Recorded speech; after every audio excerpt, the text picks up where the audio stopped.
Bueno, es un gusto estar con ustedes. Cada vez que vengo me siento en casa. Y la verdad que es un tema muy interesante el que nos tocó hoy. No vamos a entrar en prolegómenos sobre el contexto del libro y la motivación por la cual Pedro escribe y muestra su corazón de pastor en este libro, porque ya lo habrán escuchado muchas veces en estos jueves. Así que vamos a entrar directamente a nuestro pasaje, 2 Pedro, capítulo 3, verso 1 al 7. Si se les complica seguirme la lectura, escúchenme y nada más. Dice así 2 Pedro 3, lo siguiente: queridos hermanos, esta es ya la segunda carta que les escribo. En las dos he procurado refrescarles la memoria para que con una mente íntegra recuerden las palabras que los santos profetas pronunciaron en el pasado y el mandamiento que dio nuestro Señor y Salvador por medio de los apóstoles. Ante todo, deben saber que en los últimos días vendrán gente burlona, que siguiendo sus malos deseos se mofará, se burlará. ¿Y qué es lo que van a decir? Simplemente dice allí el verso 4, ¿qué hubo de aquella promesa de su venida? ¿Qué pasó con la promesa de que el Señor vendría? Nuestros padres murieron y nada ha cambiado desde el principio de la creación, pero intencionalmente olvidan que desde tiempos antiguos, por la palabra de Dios, existía el cielo y también la tierra, que surgió del agua y mediante el agua. Por la palabra y el agua, el mundo de aquel entonces pereció inundado. Y ahora por esa misma palabra, el cielo y la tierra están guardados para el fuego, reservados para el juicio y de la destrucción de los impíos. Y perdónenme que voy a agregar 2 versos más, después pueden desarrollarlos la persona que siga con el estudio los próximos jueves. Pero no olviden, queridos hermanos, que para el Señor un día es como 1000 años y 1000 años como un día. El Señor no tarda en cumplir su promesa, según entienden algunos por la tardanza o como tardanza. Más bien Él tiene paciencia con ustedes porque no quiere que nadie perezca, sino que todos se arrepientan.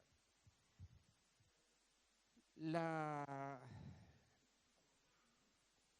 gran pregunta, lo que figura aquí como una pregunta que creo que es central en el pasaje y motiva toda la argumentación del apóstol Pedro, es justamente esta pregunta de esta gente: ¿qué hubo de aquella promesa de su venida? O sea, directamente poner en juicio la palabra de Dios y ese evento que todos esperaban, que Cristo viniera. Ahora, yo quisiera que pensemos un poco en la intencionalidad de esta gente que siembra esta duda en el corazón de las personas. Porque lo que están atacando es la credibilidad en la palabra de Dios. Yo soy padre y soy abuelo. Y acá habrá padres, abuelos, hijos, seguro todos. Y yo le echo muchas promesas a mis hijos, ni les digo a mis nietos. Y a veces las promesas las hemos cumplido y otras veces las hemos retrasado. Ahora, evidentemente cuando hacemos una promesa, aquel que le prometemos algo está ansioso porque cumplamos lo que prometimos. Y a veces nos tardamos y a veces esto genera ansiedad en nuestros hijos, en nuestros nietos, en aquella persona que le hemos prometido algo. Pero también a veces no cumplimos. O a veces nos prometen cosas y no cumplen. Y entonces, ustedes le habrá pasado más de una vez. Mirá, si fulano te prometió algo, olvídate porque no te lo va a cumplir. No es confiable. Ahora, yo esto se los digo para que me entiendan cuál era la situación de los cristianos. Saben ustedes que estaban en persecución, que muchos habían muerto, estaban en una situación muy difícil, habían abandonado sus hogares. Y en medio de eso ellos vivían aferrados a esta promesa. Pero junto con esta promesa, incumplida hasta ese momento por Dios y refrescada por esta gente con malas intenciones, Al caer la credibilidad de Dios en esta promesa, se cae toda la fe en Dios. ¿Por qué? Porque si a vos te prometieron esto y no cumplieron, y todo lo que te prometieron es falso. Ahora se dan cuenta de la profundidad, ¿no?, de lo que está planteando aquí esta gente que está sembrando y haciendo tanto daño en medio del pueblo de Dios. Pero esto no es nuevo. Si ustedes me siguen allí en la carta de 1 Corintios, ya el apóstol Pablo varias veces tuvo que enfrentar estos problemas y estas personas que venían con este tipo de doctrinas, allí en 1 Corintios capítulo 15. Si leemos del verso 12 en adelante al 28, este maravilloso capítulo 15 de 1 Corintios, dice así el apóstol: ahora bien, si se predica que Cristo ha sido levantado de entre los muertos, ¿cómo dicen algunos de ustedes que no hay resurrección? Se dan cuenta que no era nada nuevo, ¿no? Estaba circulando en ese tiempo estos cuestionamientos. Y si no hay resurrección, entonces ni siquiera Cristo ha resucitado. Y si Cristo no ha resucitado, nuestra predicación no sirve para nada. Y agrega, tampoco la fe de ustedes. Se dan cuenta que es un efecto dominó, es en cascada. No creo algo de Dios, no creo nada de Dios. Es falso lo que me promete. Y dice el verso 15, aún más. Resultaríamos hasta nosotros falsos testigos de Dios por haber testificado que Dios resucitó a Cristo, lo cual no habría sucedido si en verdad los muertos no resucitan. Porque si los muertos no resucitan, tampoco Cristo ha resucitado. Fíjense estos versículos del 17 al 19. Y si Cristo no ha resucitado, la fe de ustedes es ilusoria. Y todavía están en sus pecados. La trascendencia de lo que significa dudar en la palabra de Dios.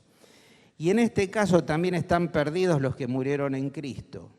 Quizás muchas de las personas que convivían con estas personas que estaban congregándose en la iglesia a la que Pedro les escribe, o en estas iglesias. Dice, en este caso también están perdidos los que murieron en Cristo. Si la esperanza que tenemos en Cristo fuera solo para esta vida, seríamos los más desdichados de todos los mortales. Lo cierto es que Cristo ha sido levantado de entre los muertos como primicia de los que murieron. De hecho, ya que la muerte vino por medio de un hombre, también por medio de un hombre viene la resurrección de los muertos. Pues porque así como en Adán todos mueren, también en Cristo todos volverán a vivir. Pero cada uno en su debido orden. Cristo, las primicias, después cuando Él venga, los que le pertenecen. Y entonces vendrá el fin, cuando Él entregue el reino de Dios, el Padre, luego de destruir todo dominio, autoridad y poder. Verso 25. Porque es necesario que Cristo reine hasta poner a todos sus enemigos debajo de sus pies. El último enemigo que será destruido es la muerte. Pues Dios ha sometido todo bajo su dominio. Y al decir todo, ha quedado sometido absolutamente todo bajo su dominio. Y es claro que no se incluye a Dios mismo, quien todo lo sometió a Cristo. Y cuando todo le sea sometido, entonces el Hijo mismo se someterá a aquel que lo sometió en todo, para que Dios sea todo en todos. Si vamos allí, seguramente están recordando el pasaje en 2 Tesalonicenses, en el capítulo 2 de 2 Tesalonicenses, dice, ahora bien, hermanos, en cuanto a la venida de nuestro Señor Jesucristo y a nuestra reunión con Él, les pedimos que no pierdan la cabeza ni se alarmen por ciertas profecías, ni por los mensajes orales o escritos supuestamente nuestros, que digan, ya llegó el día del Señor. No se dejen engañar de ninguna manera. Muy bien, vemos que este planteo que hace esta gente que escribe a las iglesias a las cuales Pedro les escribe, socava profundamente la fe en Dios. Si Dios no cumple en esto, no cumple en nada. Ahora, evidentemente no era algo nuevo porque ya el apóstol Pablo ya lo viene explicando en otras cartas, que ya sucedía y había otra gente que tenía estos argumentos. Pero yo quisiera, hermanos, que seamos sinceros en esta noche. Si en algo me conocen, yo soy transparente y sincero. Yo cuando tengo que abrir mi corazón lo abro, cuando tengo que decir las cosas, Omar me conoce bien. Y yo quiero que seamos sinceros. Y yo te quiero preguntar, esta mañana cuando te levantaste, ¿vos pensaste que hoy Cristo podía venir a buscarte? Cuando preparaste a los chicos para ir a la escuela, preparaste para ir al negocio, para ir al trabajo, ¿vos pensaste eso? ¿En algún punto condicionó tu vida eso? Quizás como mucho, aquellos que somos más grandes, podemos llegar a pensar quizás hoy sea el último día que vivimos porque moriremos. Los jóvenes ni loco piensan eso. Los mayores, cuanto más mayores somos y estamos más cerca del arpa que del biberón, decimos, bueno, ya estamos más cerca, estamos en tiempo de descuento. Ahora, ¿vos pensaste eso? Pero yo quiero ir un poco más profundo y te pido que seas sincero, no me tenés que decir nada a mí. ¿Vos creés que Cristo va a venir a buscarte? ¿Cómo lo sabés? ¿Vos lo creés verdaderamente? ¿Afecta esta realidad profundamente tu vida? ¿O lo dudás? Parece un relato de ciencia ficción, ¿eh? Voz de trompeta, voz de arcángel, los cielos abiertos, el Señor arrebatando los muertos en Cristo, luego los que hayamos quedado. ¿Vos lo creés?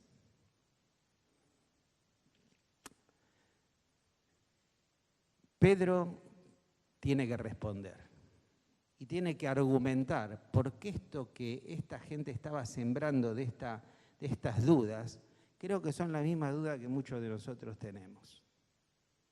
Y son las dudas que a veces hay en nuestro corazón, porque si no las tuviéramos, nuestra vida sería muy distinta. Y vamos a ver de qué forma podemos argumentar y sostener esta verdad. Una verdad fundamental del cristianismo. Lo hemos leído en el caso de si esta verdad caen todas. Porque si Cristo no viene a buscarnos, es que Cristo no resucitó. No hay vida eterna. Nuestra fe es vana. ¿Lo crees? ¿Lo crees? Sinceramente, en lo profundo de tu corazón. ¿Vos crees esto? ¿Vos creés que puede el Señor venir a buscarte en vida? ¿O decís como esta gente, bueno, pero ¿cuántos miles de años pasaron? Y la historia sigue, y sigue, y sigue.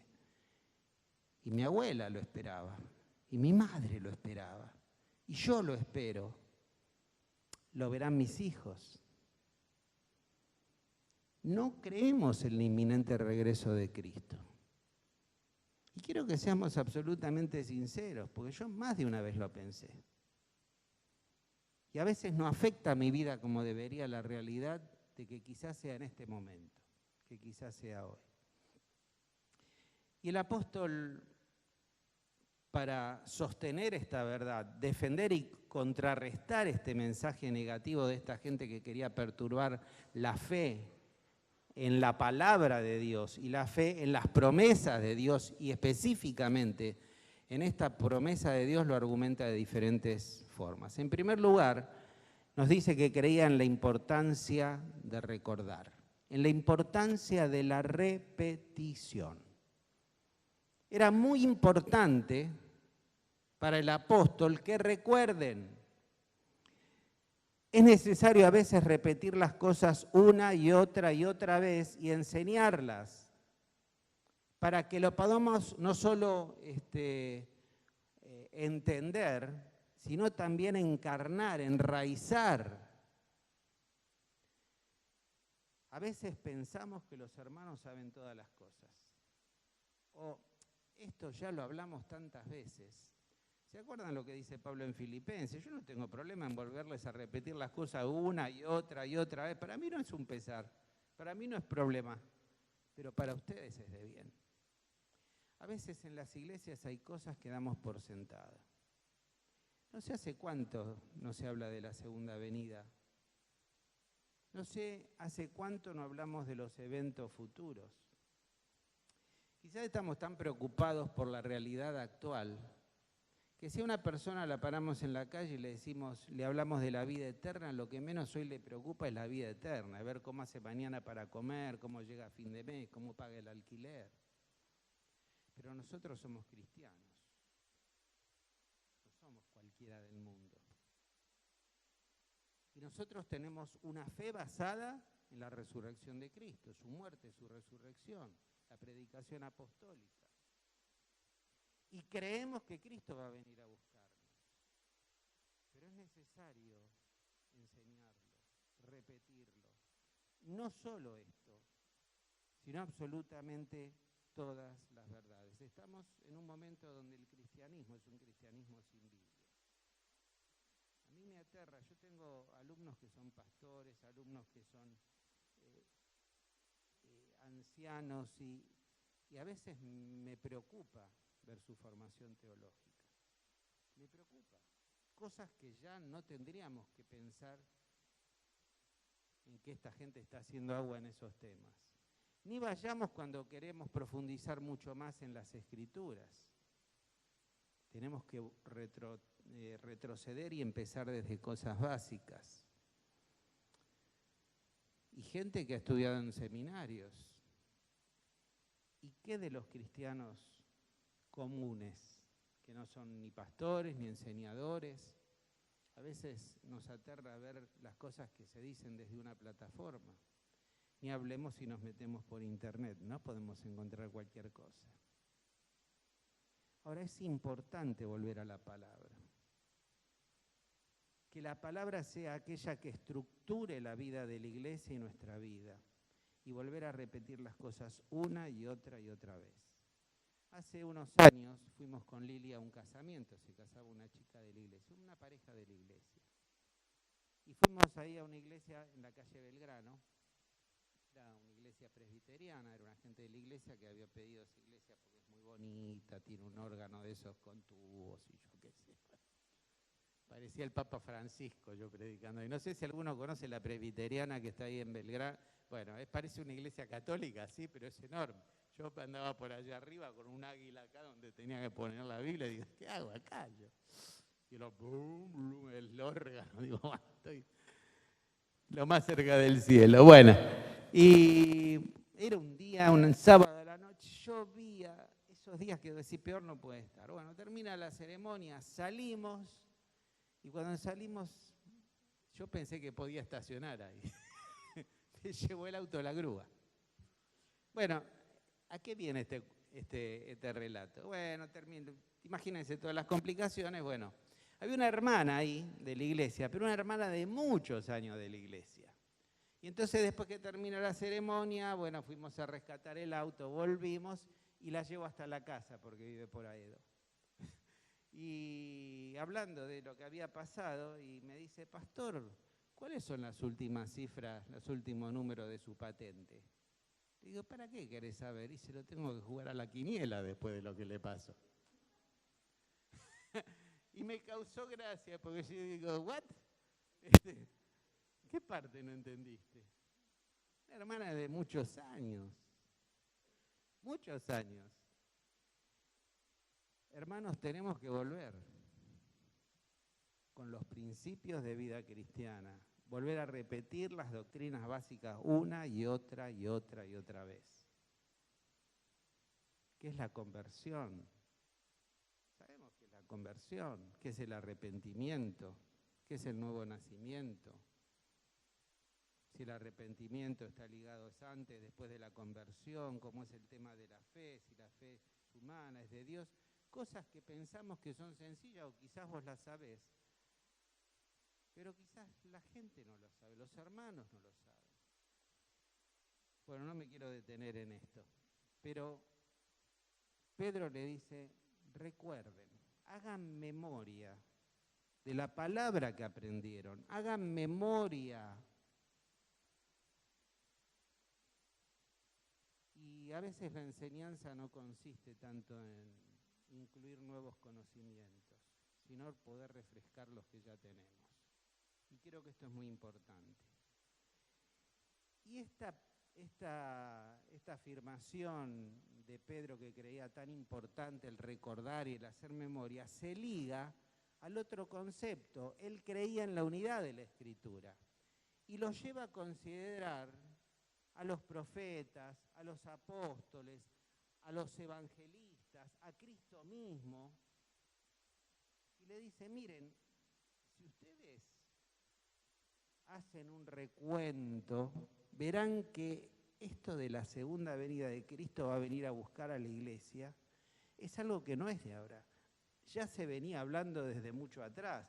Alguien dice, yo que dentro de las promesas de Dios, yo no lo pude certificar, pero dicen que 380 de las promesas que ya vienen desde la época de los profetas, hablan de la segunda venida de Cristo. O sea que lo que está planteándoles aquí es, ustedes tienen una base segura para creer. Y la base segura para creer y para apoyar su fe es en la Escritura, es en la palabra de Dios. Porque la palabra de Dios es creíble, es perfecta, no tiene defectos, fisuras, no cambia, es fiel. Y cuando nosotros tomamos un poco cualquier aspecto doctrinal y empezamos a ver que desde el Génesis al Apocalipsis hay una unidad, una unicidad en el desarrollo de las diferentes doctrinas de la palabra de Dios, decimos, esto no es casualidad. No es casualidad que durante 1600 años diversos escritores en diversas culturas, diversos años, diversa formación intelectual, cultural, de educación, hayan escrito inspirado por el Espíritu, y vemos que hay una palabra que es compacta, que es eterna, que se cumple.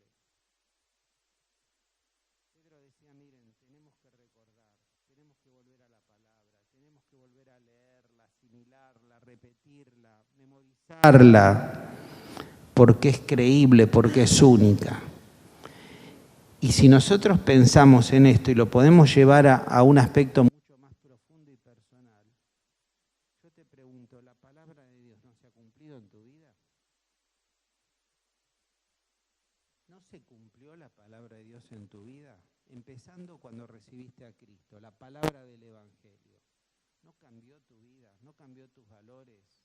¿No te transformó? Y cuando miras para atrás en tu vida, ¿no ves un Dios fiel, un Dios que siempre estuvo, un Dios que siempre cumplió, un Dios que nunca te falló? Ahora, si yo creo en todo eso, ¿cómo no voy a creer en aquellas cosas que todavía no veo? Porque en definitiva la fe es eso, es la esperanza, es esperar en cosas que todavía no veo, que estoy esperando, tener esa certeza en lo que no veo.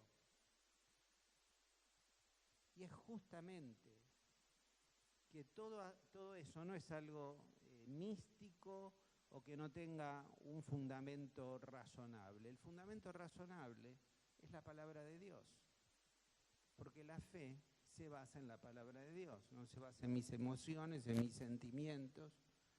Mi fe se basa en la palabra de Dios. Y la palabra de Dios en mi vida se cumplió, se sigue cumpliendo. Y en los peores momentos de mi vida Dios ha estado ahí. Y no me queda duda que Dios es creíble. Entonces, lo que le está planteando Pedro dice, ustedes no tienen que dudar de esto. Y tienen que seguir esperando. ¿Por qué? Porque primero, tienen la experiencia de sus propias vidas. Tienen una palabra la cual es segura para creer, sobre la cual basar su fe. Y aparte, vuelvan a pensar, vuelvan a recordar, vuelvan a estudiar el tema y van a ver que Dios no miente, que Dios no engaña. Y todo esto lo lleva al tercer argumento, la importancia de una mente íntegra. Cuando la palabra de Dios se apodera de mi vida, cuando la leo, cuando la estudio, cuando la vivo, cuando la creo, cuando mi fe se basa en su palabra, mi mente es íntegra. Esta palabra es muy interesante porque puede significar limpio entendimiento, puros de pensamientos, hay diferentes traducciones a esta frase. Pero esta palabra limpio o puro o íntegro tenía dos significados. Uno era cuando se pasaba el maíz por la zaranda para sacar la paja, para purificar el maíz, para que no haya ninguna mezcla, ninguna cosa extraña. Y en segundo lugar se utilizaba cuando algo era puesto a la luz del sol y no tenía imperfecciones. Lo que está diciendo aquí, que ustedes, a través de estudiar la palabra, de repetirla, de creerla, de basar su fe en la palabra, van a tener una mente íntegra, una mente en la cual va a estar basada en la verdad, dominada por la verdad, y no va a tener lugar a impurezas. Esas impurezas que los herejes se encargan en hacerles creer. Cuando nuestra mente es la mente de Cristo, cuando nuestros pensamientos los llevamos cautivos a Cristo, cuando la palabra de Dios domina nuestra mente, vamos a tener un antivirus que nos va a indicar cuando hay algo que quiere entrar en nuestra mente que no es de Dios. Pero para eso tenés que estudiarla, tenés que conocerla, tenés que memorizarla, tenés que recordarla, tenés que volver una y otra vez a la palabra. Tenés que creer en la unidad de la palabra.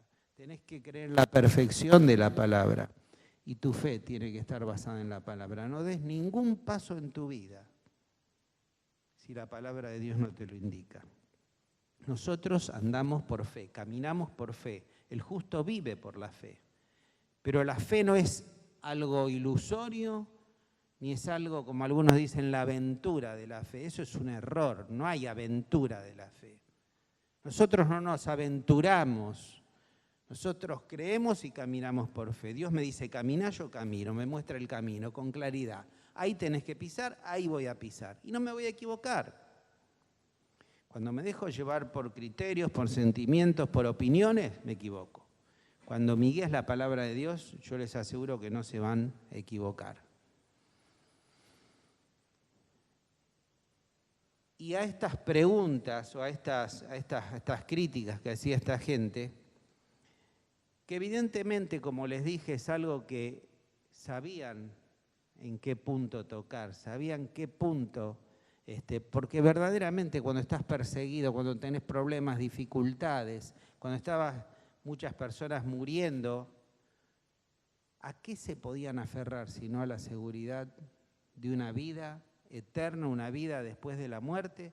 Pedro habla en 1 Pedro muchísimo de eso, por eso no lo voy a repetir porque ya lo deben haber estudiado. Porque el evento de la segunda venida de Cristo es algo fundamental, básico para nosotros, porque es la concreción de la promesa de la salvación, es el paso a la vida eterna.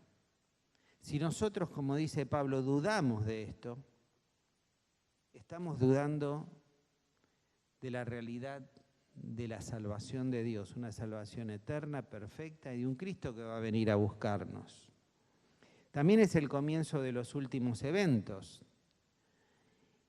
Y todo esto fue profetizado desde el Antiguo Testamento. Por eso es tan importante creer que el Señor va a venir a buscarnos. Pero también es la esperanza y la fuente de consuelo en momentos difíciles. Yo hablaba recién con Walter y con Omar, mi hermano está en una situación difícil, está con cáncer, y uno dice, ¿quién podemos vivir aferrados en estas circunstancias tan difíciles? Y se mencionó en la oración, es esa seguridad de la trascendencia de nuestra vida.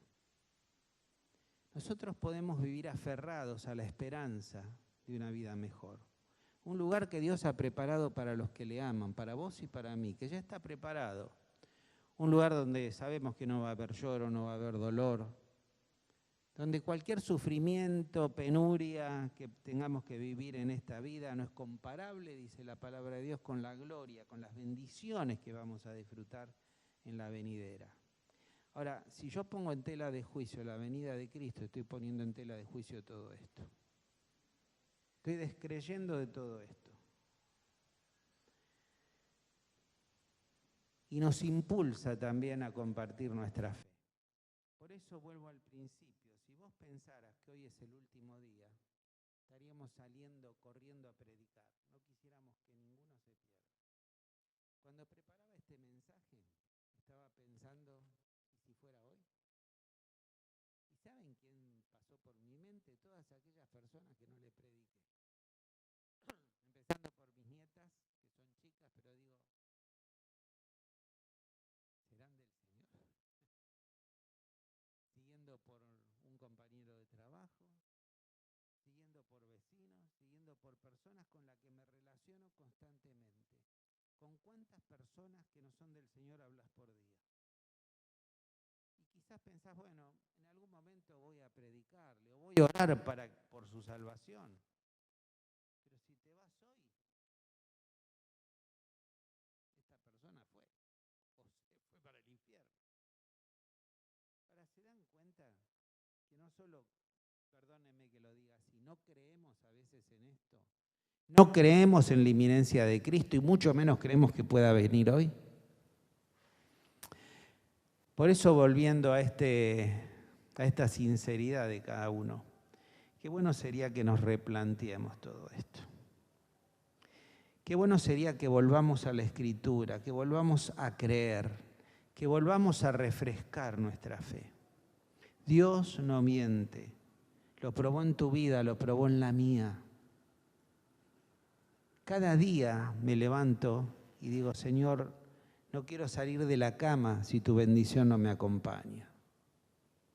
Confío que cada paso que voy a dar, lo quiero dar en dependencia del Señor. Pero también con esa expectativa que quizás sea hoy. Quizás sea hoy. Hemos perdido la visión del inminente regreso de Cristo. No quisiera agregar nada más hoy, simplemente llevarlos a la reflexión personal. Y que seamos sinceros con nosotros mismos. Que quizás cuando hoy lleguemos a casa pensemos en aquellas personas que se pueden ir al infierno sin Cristo y no le hemos predicado.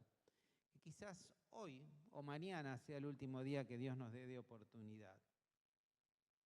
Que pensemos que se acerca el día y tenemos que vivir vidas santas. Estar lo menos avergonzados posibles cuando nos encontremos con Dios.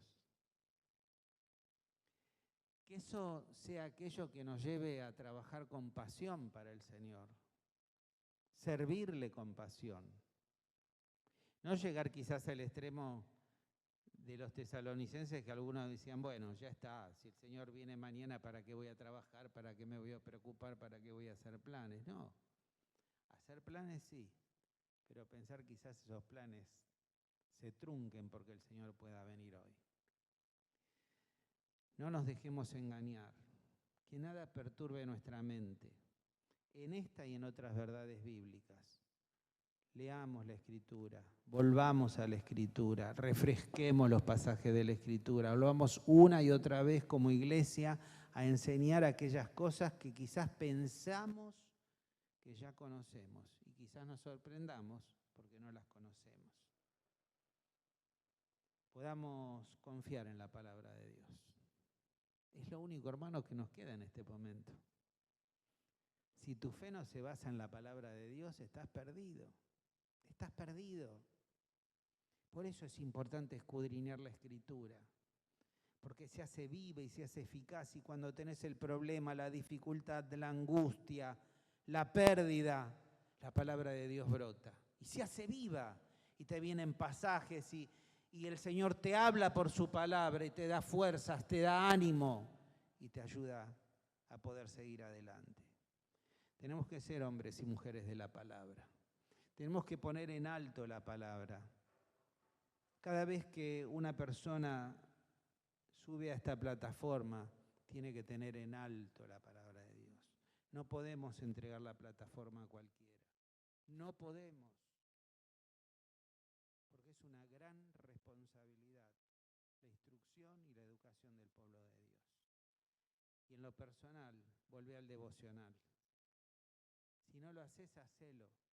Busca cada día esa frescura de la palabra de Dios que quiere entrar en tu corazón, en tu mente. ¿Hacemos todos los días el devocional? Cuántas preguntas, ¿no? No quisiera estar en tu mente en este momento. ¿Estudiás seriamente las Escrituras? Pero seriamente, ¿eh? ¿Te has propuesto conocer? Porque ¿sabes lo que pasa? Si yo no sé en qué creo, dudo. Pero si yo sé en lo que he creído y estoy seguro y tengo los argumentos para sostenerlo, mi fe tiene solidez. Porque quizás yo muchas veces me pregunto si sabemos, ¿no? Somos tan fáciles más en este momento de ser dados vuelta por cualquier doctrina rara que anda por ahí dando vuelta. ¿Vos estás seguro en lo que crees? Mirá lo que estoy yendo. Porque vos quizás venís de chico, te lo enseñaron, lo escuchaste al pastor Walter, a Omar, o a quien sea, en la iglesia me enseñaron, pero vos estás seguro que lo que dicen es la verdad? Perdón. ¿Estás seguro de eso? Porque es tu fe y es tu eternidad y es tu vida la que está en juego. Tenés que indagar, tenés que profundizar, tenés que buscar en la palabra de Dios. No confiar con lo que recibís. No confiar con lo que te dicen.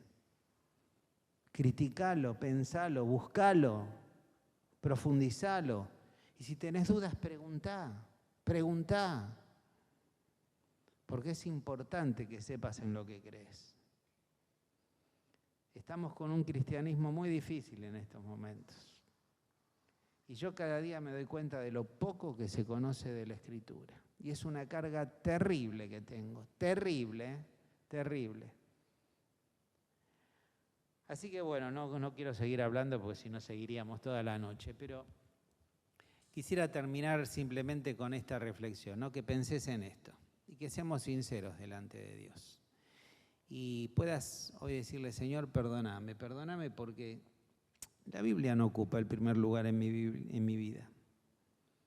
No la estudio como debería de estudiarla.